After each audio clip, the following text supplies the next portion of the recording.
You're listening to episode 157 of the Small and Supercharged podcast with Ria Freeman. Well, hello and welcome to this episode of the Small and Supercharged podcast with me. It's a solo and it's about how to find your perfect collaboration partner, or how to find your perfect partner, I was going to say, but I think that's way above my pay grade. Now, we are focusing in on 5 things today to look for in your perfect collab partner. But when I was planning the episode, I have to say I came up with maybe 10, 11, just looking now. So I've had to just pull out 5, and I've managed to combine a few as well. Because when we look to collaborate with people online, there are loads of things that we need to consider. And some are really, really important, really fundamental. And I think that the ones that I've pulled out are really fundamental. But there are lots of other bits as well. So if you're listening to this thinking, okay, well, I've got those ticked, but for me, this is also important, that's fine. That's more than fine, actually, because we're all individual and we've all got different things that really, really matter to us. So I'm really excited to do this. I'm lucky that I see a lot of really, really positive collaborations. One great place is obviously in the Small and Supercharged Mastermind group. 10 points if you knew that was coming. But it really is, because I have seen so many amazing collaborations happen. Whether this is competitions or people sharing stands or working together on products or services, or creating bespoke one-off items together using different people's skills. That it's just been mega. It has been amazing to see these collaborations in action, in some cases to be involved and help them along. But I like to think I've got quite a lot of form in this area, and that's why I wanted to do this podcast today, to share them all with you. If you're interested in how to collaborate, or even just to hang out with a great bunch of people who are open to the idea of collaboration and are just pretty fabulous, do check out the Small and Supercharged Mastermind group, which is over on my website, riafreemanpr.co.uk, and the Mastermind header. Each month we have a marketing masterclass, a mindset masterclass, a weekly live, loads of opportunities, and it's just jam-packed. But anyway, moving on to the show. 5 things to look for in your perfect collab partner. Now, as I said, I have got here a list that I've written, and then I've gone mad with a highlighter and joined things together to try and get as much value in as always. So don't count, because we're probably going to go over 5, but I have got 5 core things. So the first thing you want to look for, and this works if you want to do a competition with somebody, if you want to do a product with somebody, if you are doing something where you're putting both of your names side by side in whatever format, I think these are really, really important. So number 1, we have got their ethos and core values. This is so important. And it might not look like it is, because where's the tangible numbers? Where's the size of the following? Where's this, and this? None of it matters if your ethos and the core values that make your brand do not align with who you're collaborating with. I'm going to give you an example. Of course I am. And if you've listened to this podcast for a while, you'll know I usually give examples around this level. So let's say you want to run a competition on social media and get in front of more people that might be interested in what you do and sell. And you think, right, okay, so I want to get in front of more people, so I need somebody with a big old audience. Great. And you stumble across somebody who has got a big audience. Great. You know them. Brilliant. And you know they're nice people, like they're good people. Fine. But their core values for their brand do not align with yours. Let's say you are a vegetarian brand. And the brand that you found, and you like the people, and they're nice people, and they've got a big following, promotes meat eating, or promotes shooting, or promotes hunting, or anything like this. That is a no, and that's an extreme one. That is an extreme example. But for the brand who promotes shooting and outdoor sports like that as well, you're not going to be a great fit for them. So the ethos and core values do extend a little bit beyond things that fundamental. It might be their work ethic. It might be how they engage with their audience. It might be how they come across, what's important to them, what they share, the language they use, the way they deal with people. Look at it all carefully, because if you're very, very pro customer service, very, very careful, don't swear, things like that, and you've got somebody who is the opposite, who kind of takes no prisoners, very, very forthright, etc., etc., the alignment might not be there. So the ethos and the core values extend beyond the obvious. Look really deep. Look at the customer service level they offer. Look at how they value their customers, how they value every aspect of what they do, and make sure it aligns with you. And there's a lot of people that will. Don't think, oh, we're looking for a unicorn here. We're not. There's a lot of people that will. There really, really is. But do the work, because if you are nurturing this audience carefully and you're saying these people are great, which is what you do when you collaborate, you say these people are great and they are treated very differently, it could reflect on you. And you don't want that, because you've put the work in and you've built this up. So, ethos and core values and beliefs and everything that kind of runs through their brand, not their branding, but their actual brand, their kind of fibres of their being. Do they align with yours? They don't have to be the same, but they need to be aligned. You know, we're not the same as all of our friends, but generally you find the better friends you have, your core values, what matters to you, what is important, what makes you tick, are close, are aligned. That's really, really, really important. The next one is the goal of the collaboration. Again, any collaboration, I think, needs to have a goal, and that could be a competition to get more followers, create a new product that's going to sell well and everyone makes money, run an event where people work together and it does well. So you need to have a goal, and the goal needs to ensure that everybody who is collaborating benefits. Again, really important, because if not, it's not a collaboration, it is a working relationship, and the person that is not benefiting should be being paid for that. So one example here would perhaps be thinking of a slightly different angle, collaborating with an influencer, okay? So let's say there's an influencer who has got a huge following and the brand wants to collaborate with them by giving them something small, something with a small value, and for that they want to collaborate. And people use the word collaborate a lot when they shouldn't, when they should say work with, different thing, very different thing. They want to give them something small, they want to give them a water bottle, got it on my desk, seemed to make sense. And for that, they want to have pictures, stories, videos, all of the things. Right? That is not a collaboration. It might be on one level, but think about it. The influencer gets a £10 bottle, which is great, but they have to put in hours and hours and hours of work for that product. To me, that is not a collaboration. That is kind of taking advantage.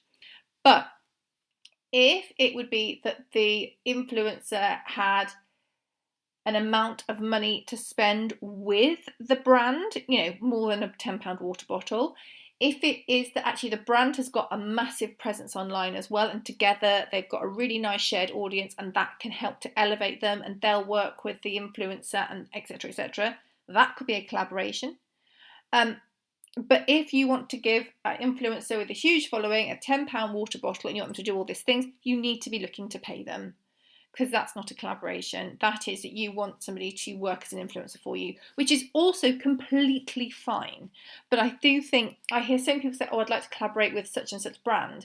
And when they get pushed on that, or I want to collaborate with such and such influencer, it's not a collaboration. It is taking advantage of, which is different, very different. Again, if it is a brand and one brand's got a teeny tiny following and one's got a huge following, the chances are that the one with a teeny tiny following could benefit more. This doesn't mean it can't happen, but perhaps it would mean that the brand with the smaller following would do more of the legwork maybe they would organise that competition. Maybe they would offer more. Maybe they would tap into different platforms to make up the numbers. But when you're working on a collaboration, always think about who is benefiting and how they are benefiting, and making sure that everybody is benefiting in a way that works for them. It might be that you're looking at it and going, this isn't quite equal. Not quite equal is one thing. And it'd be very rare to have brands who had identical followings on every platform working together. That's also fine, but it's being aware that it isn't just completely one-sided. It's really important. So have your goal in mind, and then also make sure that everybody involved is benefiting from that goal. Otherwise, it isn't a collaboration, in my eyes at least. Now, moving forward, we've got those things assessed. We want to have a look at the audiences, because if you're trying to ensure any collaboration, whether it's a competition, a product, anything you can think of is going to be effective, you need to make sure that the people you are collaborating with, their audience, is interested in what you're doing. Otherwise, what is the point? If you are you're a car brand and you have collaborated with somebody who sells children's clothing. Now, yes, there will be a part of your audience that want a car and also are interested in cars and also are interested in children's clothing. But that's just a random example. Power tools and dogs. There will be a portion of that audience who like power tools and like dogs, but it will be much better for a dog brand to collaborate with another dog brand and a power tool brand to collaborate with another brand involved in, tooling and workwear, because you're going to get a better result. And you're then likely to be hitting more people who are interested in everything you are talking about. So look at the audience and look for that overlap. You probably won't have it so an audience overlaps entirely. Even in a quite niche industry, everyone's got different ideas. So thinking of, let's go back to horses for a moment. If you're not horsey, this will work for you as well. So if you are a horsey brand and you want to collaborate with a tack brand, a feed brand, some people feed their horse in a specific way and they wouldn't necessarily choose a different kind of food. Doesn't mean that the food is wrong, but they might not. Some people only use a specific kind of saddle and they're not interested in another type. So although what you want to do is on those little diagrams, they Venn diagram where the circles overlap, you want to make sure that actually you've got a decent overlap there, because otherwise it'll cost you time and money. A collaboration, it just does. Even the ones that are free, they cost you time and money. You want to make sure that your diagram, on your Venn diagram, is overlapping a decent amount, because otherwise you're putting in the energy and no one is going to do as well as they can out of it. So look at the audience and look for the shared values. Look for the shared interests, passions, all of those things. It matters a lot and it is going to help you do better. Also look at the following size of everyone involved. I know we talked about the goal and everyone benefiting, and we talked about the size, but that is it's not a deal breaker. If the audience are very, very similar, it's not a deal breaker. And you can also use this in different ways. So if you have somebody who's massive on one social media platform and rubbish on another, or got a big mailing list, or are massive on YouTube, you can look at all the different platforms that somebody is on and then make sure it kind of balances out so you're hitting different people, especially as another brand could have a different weight in all the different places. And that's quite common. That is quite common to have someone who's really strong on one platform or really strong on a couple and not on others, and that's fine. They might have loads of visits to their website. So if the balance isn't quite right in all the places, you can, in one place, extend that search, because you could actually find that you get new followers and you get more people, if you have got that overlap correct, who aren't on that platform, but they can find you in different ways. So it can be very, very positive, but you need to look at the audience. This is what I would say 5 things to look at. We'd have this one as audience. We'd have ethos and core values. We'd have Goals and benefits, that'd be point 2. Point 3 would be audience, and that would be overlap, and it would be following size and across all the platforms as well. I'm really trying to make this fit into 5. Oh dear. But it's important, and it might just be something that you look at and you're aware of, but you love the brand and you really want to give them a leg up, or you don't have to look at someone and go, oh, you've only got 1,000 followers, no good for me. Look at what else they can offer. Look at, and you might just go, actually, I just want to help them. Brilliant, good for you, that's great, very admirable, lovely. But just make sure that you're aware. That's half the battle with all of these things, the awareness. The next thing is competition. Is the person you want to collaborate competition for you? And I mean direct competition. So thinking about the audience overlap, we need to make sure that the audience overlap is there, because they are things that the person would use who is both of your target customers, not necessarily you do exactly the same thing. Now, this is probably something that is a bigger issue with product providers, I'd say, because if someone is doing exactly what you do and you're promoting them to your audience through a collaboration, is that the best use of your audience? Well, the best use of your time and energy to potentially drive your audience to somebody else? I'm not so sure. To me, if it was somebody that was a direct competitor, I would be a little bit more, I'd be less inclined to get involved.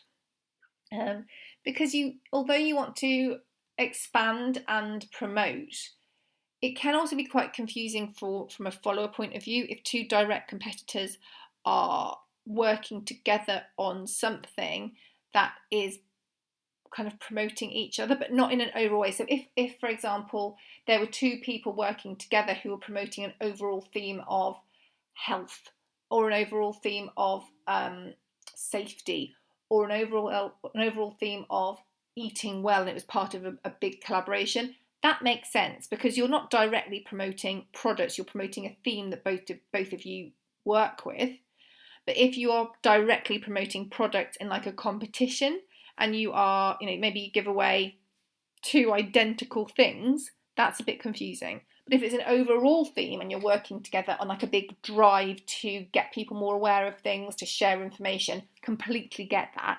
So it would depend on the nature of the collaboration as well. But be aware of the direct competition aspects if you are giving away product, particularly, I'd say. Though it could also work with services, but because with services you kind of sprinkle in your own unique take on it, it's perhaps not as obvious, but direct products. And the thing is as well, it might be that there are brands that do similar things, but they do so many things that you could pick on a different aspect of what they do and work together on that. That could work quite well potentially. So again, it's awareness, being aware of this and not being afraid to say, oh, could we do something else? Oh, I see what you've done there, but actually, if you do the work beforehand, you won't need to do that anyway. And the last one, according to my list that I have highlighted, is the quality of the content. And this, again, this kind of aligns with your overall brand image, because when we work with different brands, we like them to have the same kind of vibe as us quite often. If we are doing a competition with them, a collaboration, we want them to feel as quality as we want all of our years and years and years worth of work that's gone into developing a robust and substantial brand to be reflected in the person that we are working with, I'd say. So look at the quality of their content, because if they're sharing you on theirs and you will be expected to share theirs on yours, you want to make sure it fits nicely. So just spend a bit of time looking at the quality of what they do, looking at things like how they, are they quite good on the old spelling and grammar? Are the pictures in focus? Those kind of things. Again, they might not be a deal breaker, but I know when I work with brands and we look at who to collaborate with, well, we look at like so many things, far more than 5, but we look at all the things. But if I looked at a brand and I felt that the quality of what they were doing, whether this is, as I said, the language or the imagery or the video or whatever, depending on the platform, was not aligned with a client of mine, as in that I felt that theirs was much lower and could be seen as an association that wouldn't necessarily be something that we would strive for, they might move down on my list. And I know that sounds harsh, but I'm being honest with you here. And that doesn't mean that people can't improve and they can't change, but I would probably not prioritise them. And I think this example is particularly useful if you are working with influencers. If you look at the quality of their content and you think that it does not align with the quality of yours, and thus you wouldn't be as happy sharing their content, that is something to be aware of too. And I know it sounds harsh, I really do, but it's important. And again, as I've said a few times in this podcast, it's often the awareness as well that makes it important. The awareness of the quality of the content, the awareness of the things, which means that if you do decide to go forward, you have got the opportunity to perhaps influence that in a way that would work well for you, or perhaps you take the lead on the creative. It's the awareness of all of these things. So for me, I would want to look for the quality of the content to be good. I would want to make sure that it was aligned with me. And I know that if thinking of the different points we've covered, if it was a competition, that these points are just overall collaboration ones. So if it was a competition, there would definitely be other criteria in here that I would prioritise quite highly. If it was an influencer, I would change that again. If it was an overall campaign to raise awareness of a cause, I would look for different things too. But these are the ones that I felt kind of tick the most boxes and should apply to all collaborations. So to recap, we have got ethos and core values, we have got the goal of the collaboration, everybody benefiting, we have got audience, we have got competition, and we have got quality of content. So there are 5 things to look for in your perfect collaboration partner. And I should say as well, a bit like real life, you can have this amazing list and you can be aware of everything that's going on. But it's also important to just be aware, to notice, and then work out if you are happy to compromise on any of these. And, that's completely fine too. And these are here as a bit of a guide to help you look for things that matter to you, and you'll work out what really matters. So for me, the ethos and the core value of the brand would be the biggest one. That would be probably a non-negotiable for me, because if I felt that we did not have an alignment there, I wouldn't pursue anything. I want to have some alignment there, because otherwise it's not going to make sense to anybody. So for me, that would be a huge one. And the goal of a collaboration as well, making sure everyone benefits, I think that's a pretty non-negotiable as well. Actually, I think most of these are. The quality of the content I would consider thinking twice on, would be the main one. But the thing is, be aware of it.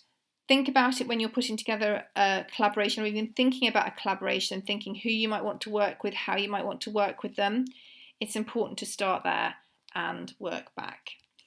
I would love to have your take on this. As always, if you do tune in, please do screenshot and share to stories, and let me know if you agree. Is there anything that you have as a non-negotiable if you're collaborating with somebody that I have missed off my list? To be honest, I may not have missed it. It may be some of the other things that I have not highlighted, which I wish I'd snuck in now. But still, these were the top 5 I picked.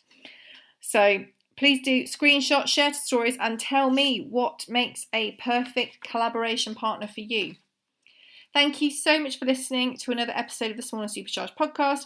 If you have got a couple of minutes, I would really, really love it if you would consider rating and reviewing the podcast. It all helps more people find us, and that is obviously a win.